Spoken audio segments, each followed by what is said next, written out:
Buttigieg. Mr. Secretary.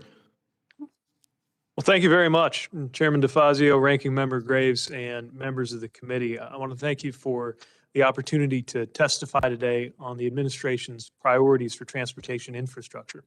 And I'm grateful for the committee's longstanding leadership on these issues and for continuing the important conversation that we're having today.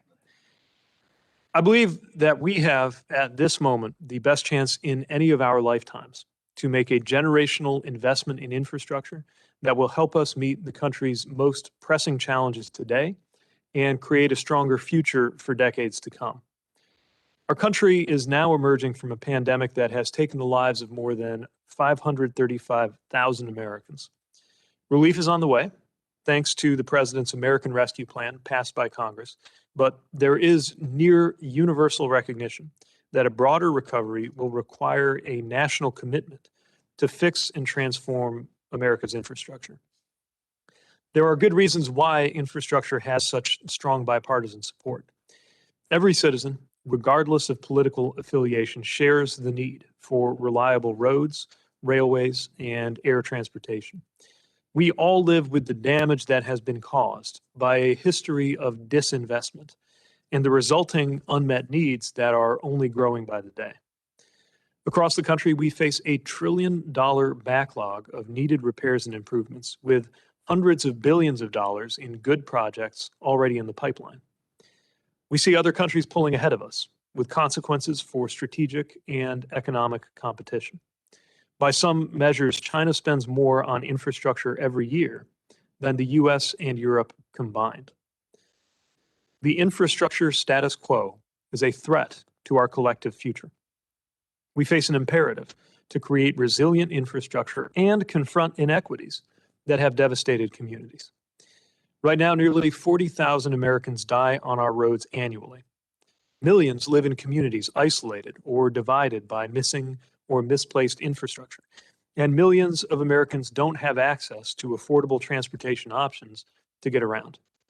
Before the pandemic, commuting times were getting longer for average Americans while their housing and transportation costs soared. And without action, it will only get worse. In the United States, transportation is the leading contributor to climate change, contributing to a pattern of extreme weather events which takes a severe toll on our infrastructure. Every dollar we spend rebuilding from a climate-driven disaster is a dollar we could have spent building a more competitive, modern, and resilient transportation system that produces significantly lower emissions. And it doesn't have to be this way.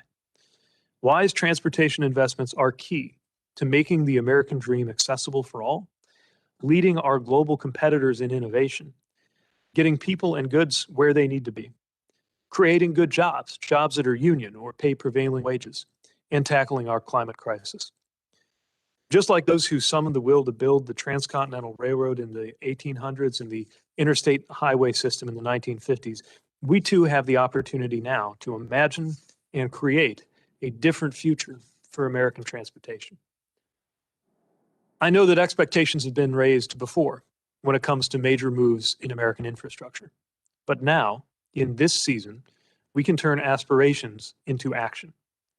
Now is the time to create millions of good jobs for American workers, to help communities and businesses, big and small, rural and urban, to compete and win in the global economy.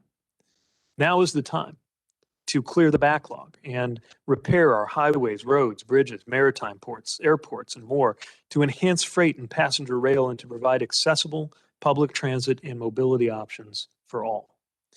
Now is the time to redouble our commitment to transportation reliability and safety and ensure that families will no longer have to mourn tragic deaths that could have been prevented. Now is the time to finally address major inequities, including those caused by highways that were built through Black and brown communities, decades of disinvestment that left small towns and rural main streets stranded, and the disproportionate pollution burden from trucks, ports, and other facilities. Now is the time to improve the air we breathe and tackle the climate crisis by moving the U.S. to net zero greenhouse gas emissions, building a national electric vehicle charging network, and investing in transit-oriented development sustainable aviation, and resilient infrastructure. So, taking my lead from President Biden and Vice President Harris, I stand ready to work with members of Congress on both sides of the aisle to deliver an infrastructure package that meets this consequential moment and ensures a future worthy of our great nation. I believe this is what America deserves, and this is what we can deliver if we can seize this moment together.